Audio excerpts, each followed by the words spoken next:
Buenos días nuevamente, hermanos de la Iglesia Bíblica de Jesús y aquellos que tienen a bien escuchar o seguir nuestra transmisión de este sermón en línea.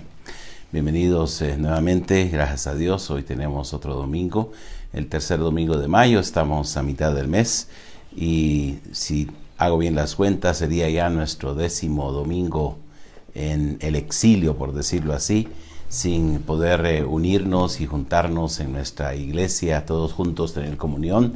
Definitivamente ya hace falta poder vernos y saludarnos, pero gracias a Dios, en medio de toda esta situación, podemos llegar a sus casas, estar con ustedes y compartir la palabra del Señor.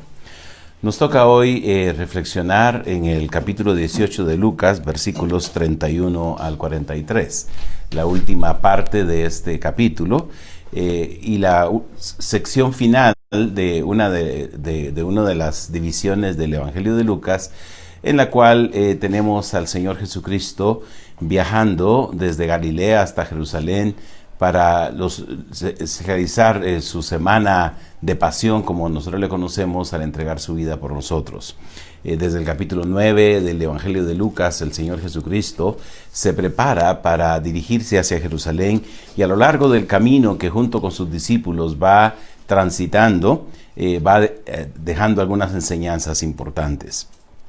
Esta sección terminará hasta el capítulo 19, pero hay una división parcial, si podemos decirlo de esta manera, en esta sección que estamos estudiando o estaremos estudiando hoy. De los versículos 31 al 34 tenemos la conclusión de este viaje en el cual el Señor Jesucristo anticipa a sus discípulos a aquello a lo que Él se dirige, terminar su vida en manos del liderazgo, no solo judío, sino romano, para finalmente morir. Y en los últimos versículos de este capítulo inicia el proceso en el cual Él se presentará como el Mesías ante Israel, que concluirá con lo que nosotros conocemos como la entrada triunfal. El punto que queremos enfatizar y reflexionar hoy es nuestra concepción de Jesús, nuestro entendimiento de quién es Jesús y sobre la base de esta concepción que tenemos de Jesús, entender nuestras vidas como discípulos del Señor Jesucristo.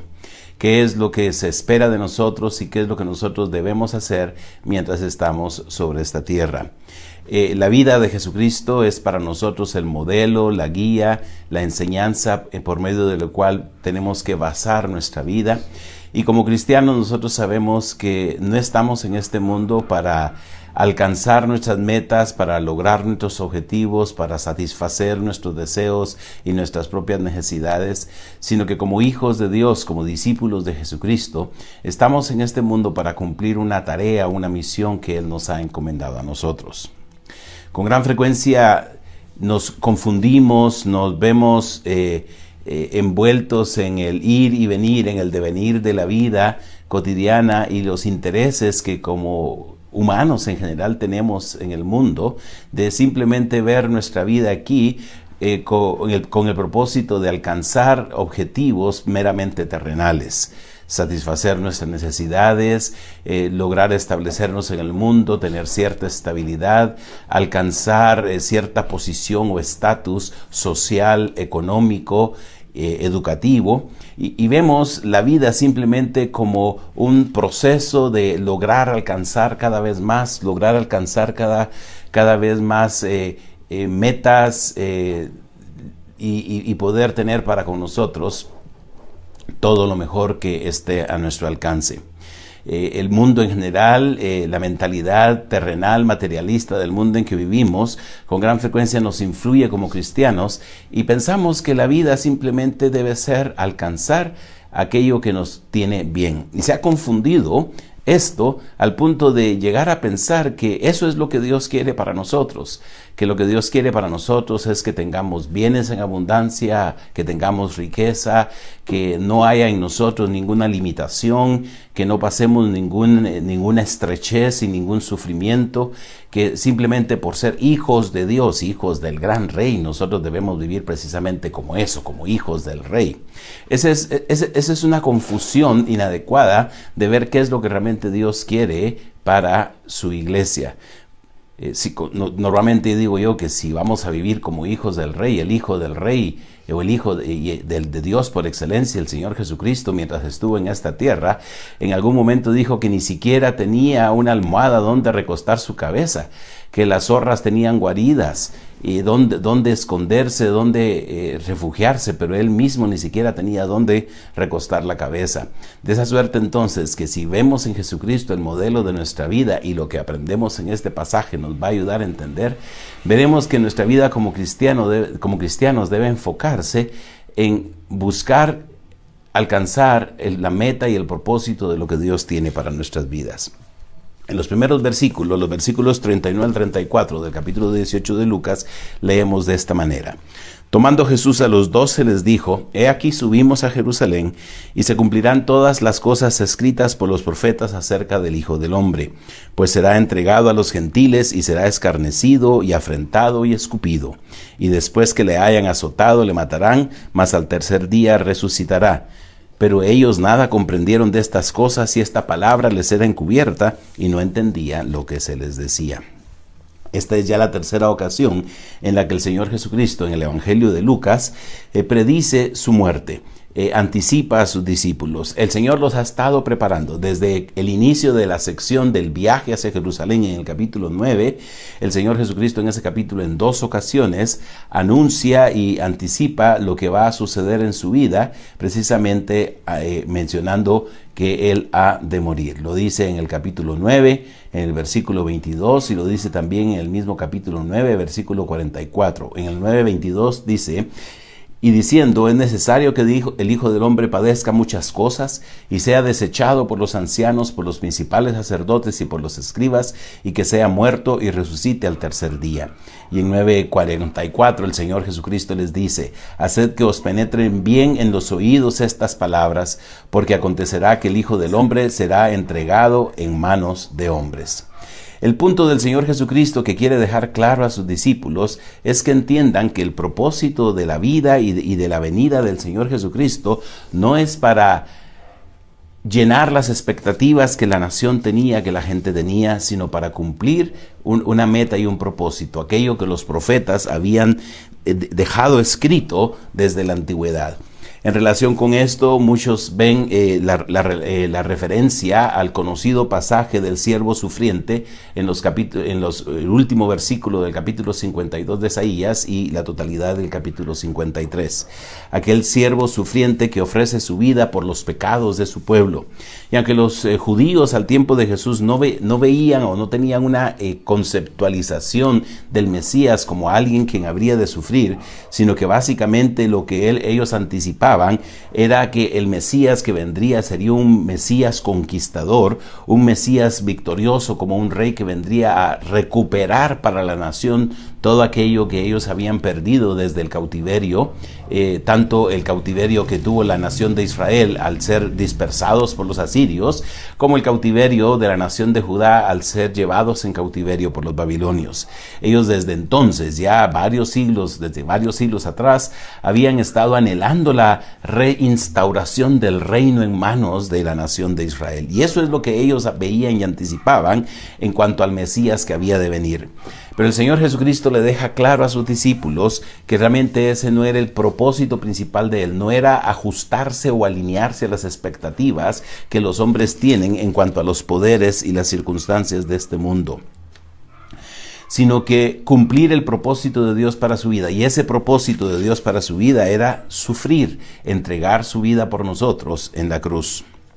Y eso se lo recuerda a los discípulos, se lo menciona al principio del inicio de este viaje en el capítulo 9, y recién en el capítulo 17, versículo 25, nuevamente el Señor Jesucristo lo dice cuando uno de los fariseos le pregunta en relación con el momento cuando habría de venir el reino de Dios. En 17:25 el Señor Jesucristo dice, pero primero es necesario que padezca, hablando en relación con el Hijo del Hombre que habría de venir en su día. Primero es necesario que padezca y sea desechado por esta generación. El punto del Señor Jesucristo que quiere hacer claro en los discípulos y que es algo importante para nosotros hoy en día también, es que el propósito del Señor para la vida suya y para la vida nuestra no es que logremos y alcancemos las metas de acuerdo a las expectativas del mundo en que estamos, sino que cumplamos el propósito que Dios ha trazado para nosotros.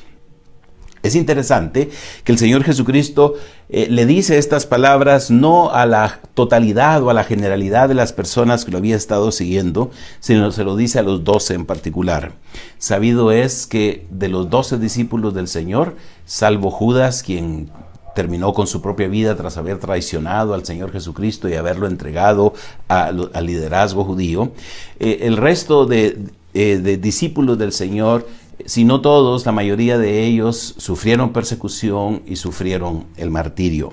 Es decir, ninguno de ellos logró llegar a cumplir ciertas expectativas como las que Juan y Jacobo habían tenido cuando su madre viene con Jesús y le dice: Señor, cuando vengas en tu reino, concédele a mis hijos que uno se siente a la izquierda y el otro se siente a la derecha. Eso era lo que ellos veían inicialmente cuando seguían al Señor Jesucristo. Iban acompañando a aquel quien anticipaban que pudiera establecer un reinado terrenal para satisfacer todos sus anhelos, todas sus ambiciones, y cumplir y alcanzar todas sus metas. Pero el Señor Jesucristo, al plantearles que el Hijo del Hombre habría de morir, que cuando suban a Jerusalén se habrían de cumplir todo lo escrito por los profetas, y lo escrito por los profetas no era únicamente la gloria del reino reinstaurado y restablecido de Israel, sino ante todo la entrega del Señor Jesucristo de su vida por nosotros. No solamente el pasaje de Isaías 52 y 53 habla de este sufrimiento del Señor.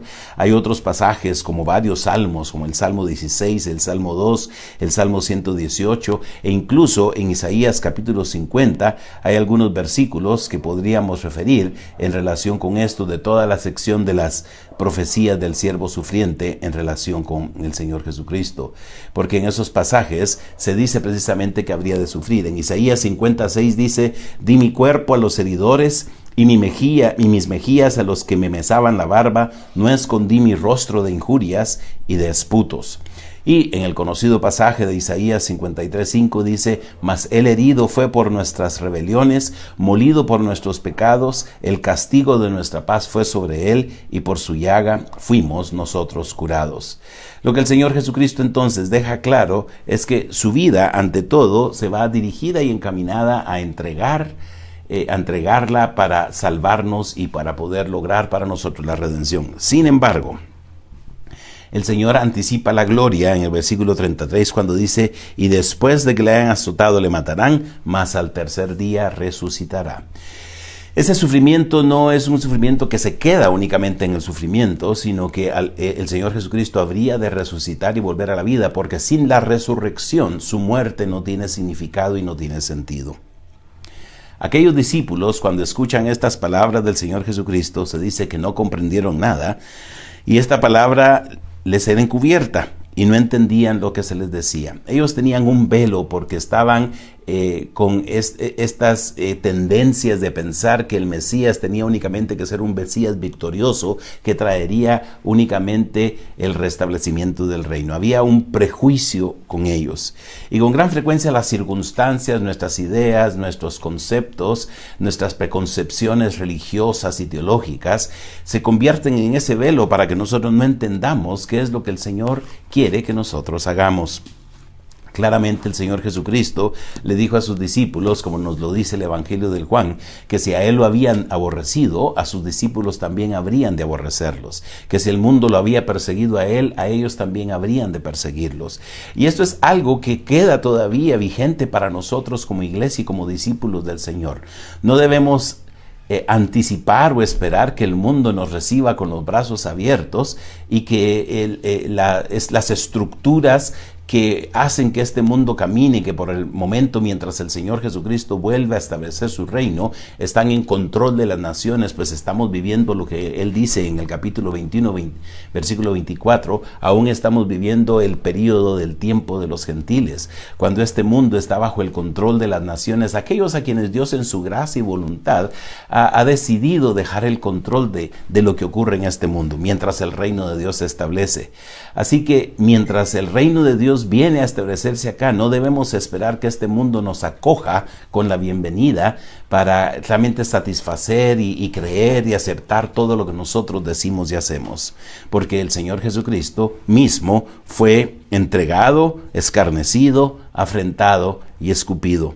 Lo que podemos nosotros esperar no son las glorias de este mundo, sino el rechazo del mundo, el sufrimiento en el mundo que no acepta la palabra de Dios y el sufrimiento por causa de un mundo que no cree y no se arrepiente y no responde al mensaje del llamado del Señor. La siguiente parte de este pasaje final del capítulo 18 contrasta de alguna manera con la actitud de los discípulos, quienes tenían los ojos velados para no entender quién era Jesucristo en su totalidad. Continúa la narración diciendo que acercándose Jesús a Jericó, Jericó era una pequeña ciudad que se encontraba en el camino hacia Jerusalén, así que tenía que atravesar Jericó para llegar a Jerusalén. Y de una manera podríamos decir conveniente en ese camino donde transitaba una gran cantidad de peregrinos dirigiéndose a Jerusalén, particularmente para una celebración tan importante como era la Pascua, se encontraba ahí un mendigo, un ciego, estaba sentado junto al camino mendigando. Aquel hombre, un hombre en una condición deplorable, en una condición de desventaja, no solamente salubre, sino social y económica, un hombre que no tenía nada de qué beneficiarse, no tenía ninguna esperanza, de repente escucha a la multitud y pregunta qué pasa. Hay un alboroto. Obviamente el Señor Jesucristo va caminando y no solo van los 12 discípulos con él, sino la multitud que seguramente está pendiente de lo que el Señor Jesucristo les está enseñando. Así que aquel hombre pregunta qué estaba pasando, preguntó qué era aquello y le dijeron que pasaba Jesús Nazareno.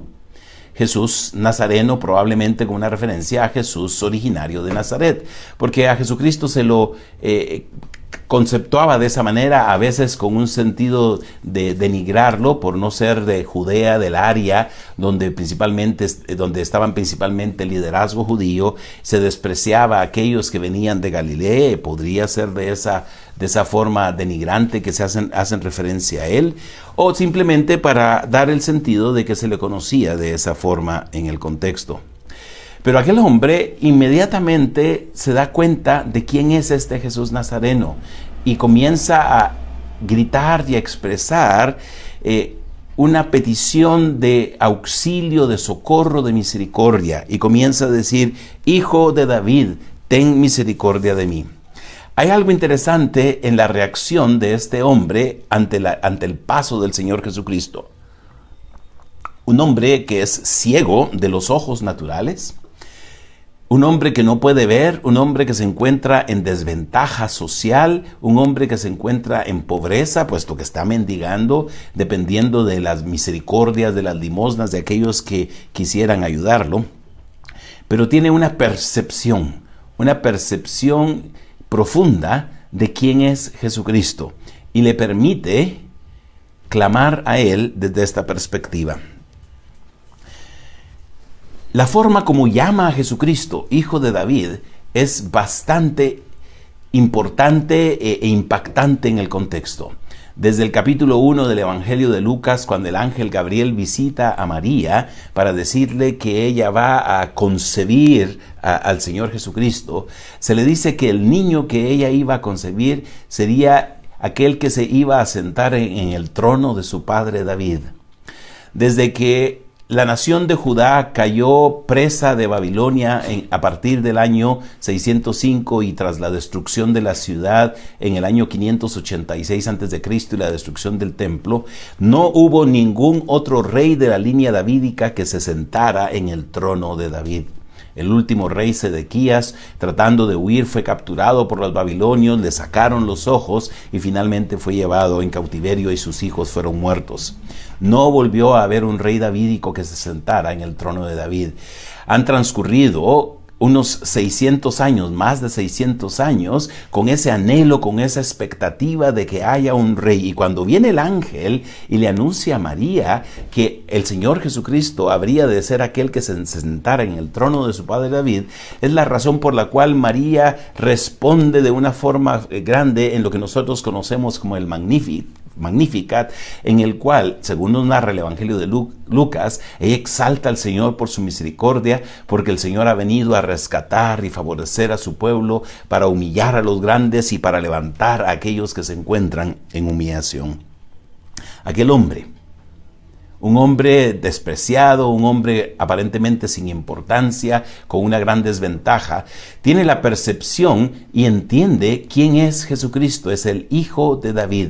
No solamente es alguien que venía a cumplir expectativas nacionales, era el anhelo de la nación de Israel en ese momento, liberarse de la bota romana, del control de los romanos encima de ellos. No solo era alguien que venía a llenar expectativas nacionales y de posición, era el Hijo de David, aquel ungido por Dios para traer el resultado de lo que Dios quería hacer en este mundo. Y él, desde su necesidad, clama al Señor Jesucristo pidiendo misericordia. Probablemente una misericordia que no necesariamente tiene que ver con el perdón de los pecados, sino que es una misericordia que tiene que ver con que el Señor Jesucristo le resuelva su problema, su situación, que se deja ver en la petición específica que él hace cuando el Señor Jesucristo pide que se lo traigan con él. Naturalmente la gente se siente incómoda de que podríamos decir, don nadie que se encuentra en el suelo pidiendo limosna, esté tratando de incomodar al Señor, aquel que ellos van tratando de ver cómo se benefician ellos de alguna ventaja por estar cerca de él. Así que los que iban delante le reprendían, podríamos decir, aquellos que iban como sus guardaespaldas o tratando de ir haciendo a un lado a la multitud para que el Señor Jesucristo caminaba, lo reprendían para que callase. Es decir, ya deja de estar molestando, deja de estar expresando o pidiendo que te ponga atención si realmente tú no mereces atención de nadie. Podría ser la actitud que ellos tuvieran. Pero él clamaba mucho más, él entendía la situación que se estaba viviendo. Era un momento, una oportunidad que él no podía dejar pasar en su vida. Tenemos a los discípulos que han estado con el Señor Jesucristo a lo largo de todo su ministerio aprendiendo de él y todavía no han logrado captar, entender y comprender claramente lo que significaba Jesucristo para con ellos y lo que él vendría a hacer. Pero aquí tenemos a este hombre que apenas acaba de darse cuenta que Jesucristo está pasando y percibe con una percepción acuciosa y profunda, al llamarlo Hijo de David no solo una, sino 2 veces, percibe quién es Jesús y todo lo que él viene y trae para con él. Y clamaba mucho más, Hijo de David, ten misericordia de mí. Así que Jesús, ante la insistencia de aquel hombre, se detiene y manda traerle a su presencia. Y cuando llega, le dice, ¿qué quieres que te haga? ¿Qué misericordia estás esperando tú de mí? Y dijo, Señor, que reciba la vista. Esto tiene una importancia y una pertinencia profunda, porque creo yo que, aunque se refiere a la vista física, a la capacidad de poder ver, y es algo que realmente lo lleva a él, una vez la obtiene del Señor, a alabar a Dios y seguir y servir al Señor Jesús. Tenemos aquí un juego de conceptos en relación con lo que ha pasado con los discípulos en los versículos entre los versículos 31 al 34. A ellos, dice, les era encubierta la palabra que el Señor decía porque no comprendían y no entendían lo que se les decía. Pero aquí tenemos a un hombre que quiere ver. Ellos no entendían y no dicen, Señor, haznos ver, haznos entender, que podamos comprender claramente qué es lo que tú tienes y quieres de nosotros. Pero aquel hombre sí dice, quiero recibir la vista. Y Jesús le dice, recíbela, tu fe te ha salvado. Aquí hay algo muy importante, porque no solamente es la respuesta en misericordia, compasión, lástima de un hombre que se encuentra en una condición de desventaja, en lo que el Señor Jesucristo, cuando el Señor Jesucristo le da la vista a aquel hombre, deja claro que aquel hombre ha podido y ha pedido adecuadamente recibir la vista porque ha tenido fe. ha comprendido claramente quién es Él y cuál es el propósito de lo que Jesucristo viene a realizar. Sí, Él es el Hijo de David, es el Hijo de David que ha de sentarse sobre el trono de su padre David, pero es el Hijo de David que antes de llegar a establecer el reino, tiene que cumplir el propósito de Dios de morir por nosotros en la cruz. Quizá todo esto no lo veía aquel hombre, pero él no estaba con el prejuicio de todas las concepciones del Mesías que la nación esperaba. Simplemente mira en Jesucristo aquel que viene a satisfacer una necesidad profunda que él tiene. La pregunta nuestra es: ¿a quién vemos nosotros en Jesucristo? ¿Y qué es lo que nosotros hacemos como discípulos de Él? ¿Y qué es lo que nosotros estamos presentando al mundo en relación con Jesucristo? Presentamos nosotros al mundo a un Jesucristo que es el solucionador de todos los problemas, que es el proveedor de todas las necesidades, que es el sanador milagroso de todas las enfermedades que tenemos, que es aquel que nos saca de todos los problemas y de todas las circunstancias difíciles que tenemos. O presentamos en Jesús a aquel que puede cambiar y transformar nuestras vidas por medio de la fe que en Él tenemos, de manera que nosotros podamos vivir y cumplir los propósitos que Él tiene para nosotros. Después de que aquel hombre vio, dice el texto, que y luego vio y le seguía glorificando a Dios, y todo el pueblo cuando vio aquello, dio alabanza a Dios. La sanación de aquel hombre resultó en gloria de Dios. No resultó únicamente en el beneficio personal del ciego, sino que toda la multitud percibió el poder que el Señor Jesucristo tenía, el poder transformador. Mientras nosotros estemos en este mundo y estemos en este cuerpo limitado que tenemos, que no es el cuerpo glorificado y glorioso que el Señor ha ofrecido que nosotros tendremos que anticipar sufrimiento y limitación.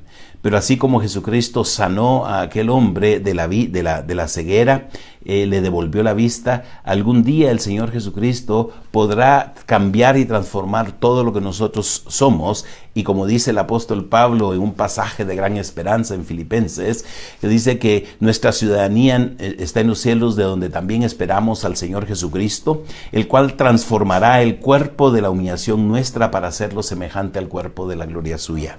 Pero mientras llega el momento en que nosotros podamos ser glorificados con el Señor, teniendo un cuerpo como el cuerpo de resurrección del Señor Jesucristo, porque cuando el Señor Jesucristo resucitó, ya no resucitó a tener un cuerpo como el que nosotros tenemos, un cuerpo mortal, sino un cuerpo glorioso, y es lo que anticipa el apóstol Pablo en 1 Corintios 15, cuando habla de que cuando lo mortal se vista de inmortalidad y lo corruptible se vista de incorruptibilidad. Pero mientras llega este momento y estemos en las circunstancias actuales, el apóstol Pablo nos recuerda que lo que tenemos en esta vida serán limitaciones, serán sufrimientos, porque la meta del Señor no es darnos la gloria en la tierra, sino que realmente mientras estemos aquí podamos proclamar el mensaje del Evangelio a un mundo necesitado y a un mundo sufriente. Y si nosotros tenemos que vivir en sufrimiento, es porque eso permite que nosotros nos identifiquemos con el mundo sufriente a nuestro alrededor. Y como dice el apóstol Pablo, hablando de los sufrimientos que él mismo sufría al escribir a los Colosenses, que completaba los sufrimientos de Cristo en él. No es que nosotros tengamos que sufrir y completar la obra de Jesucristo, pero los sufrimientos que nosotros tenemos permite que nos identifiquemos con el mundo necesitado, con el mundo que realmente tiene que ser cambiado y transformado. La búsqueda de una condición privilegiada en el mundo no es algo que tenemos que tener como meta como hijos de Dios y como cristianos. Lo que nosotros tenemos que comprender y entender es que tenemos que seguir el ejemplo del Señor Jesucristo, quien estuvo dispuesto a sufrirlo todo, pero algún día llegar y alcanzar la gloria. El apóstol Pablo nos recuerda de esto en un pasaje que conocemos ampliamente, el pasaje de Romanos capítulo 8, pero en los versículos, cuando habla de que somos hijos de Dios y por tener el Espíritu Santo, nosotros clamamos el ser hijos de Dios.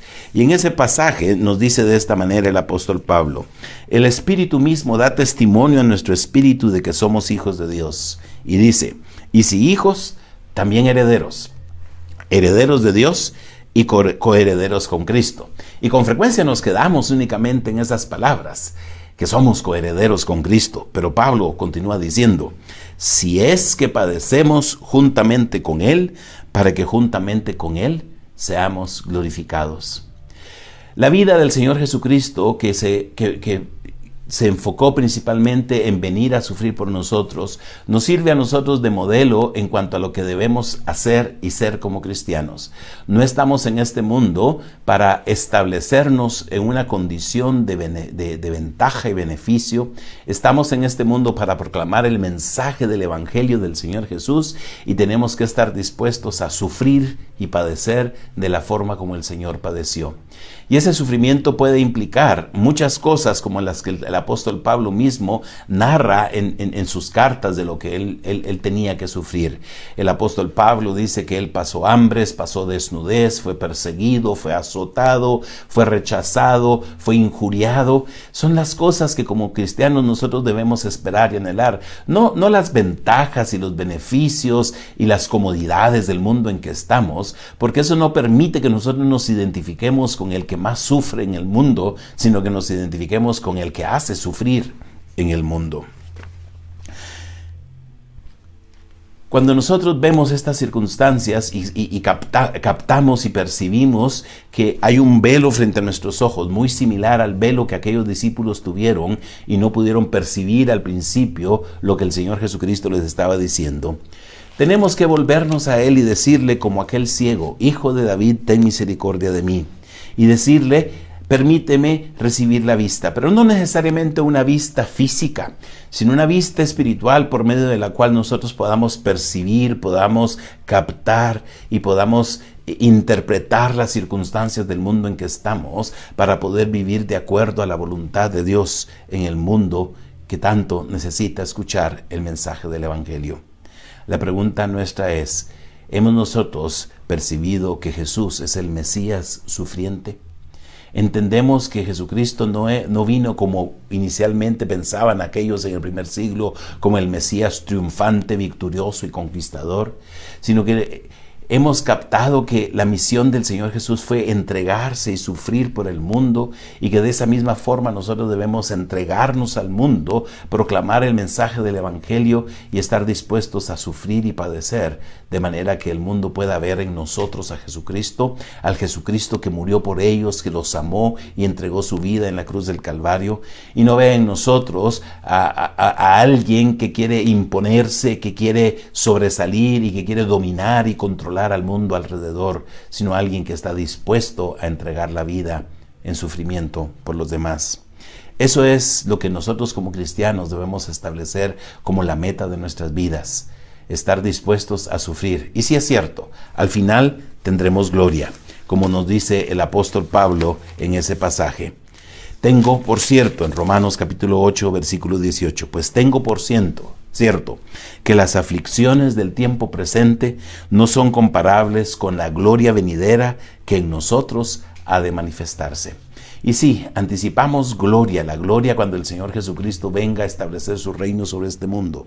Pero mientras tanto hay sufrimientos, y tenemos que aprender a sobrellevarlos porque no se comparan con la gloria que algún día tendremos. Y el apóstol Pablo, recordando el versículo anterior aquí en Romanos 8, nos dice que nosotros somos herederos y coherederos con Cristo. Pero antes dice, debemos padecer juntamente con Él, para que juntamente con Él seamos glorificados. Y así como el Señor Jesucristo resucitó, nosotros algún día seremos cambiados, transformados y resucitados, pero mientras ese día llega, nuestra existencia en esta tierra es para servir con la disposición de sufrir mientras nosotros damos a conocer el mensaje del Evangelio. Que el Señor les bendiga, les prospere, les dé un bendecido domingo y que sea una semana llena de su bendición en medio de estas circunstancias difíciles que estamos viviendo con las limitaciones y con las cuarentenas y con los toques de queda extendidos en Guatemala, confiando en que en medio de todo esto el Señor está con nosotros. Bendiciones.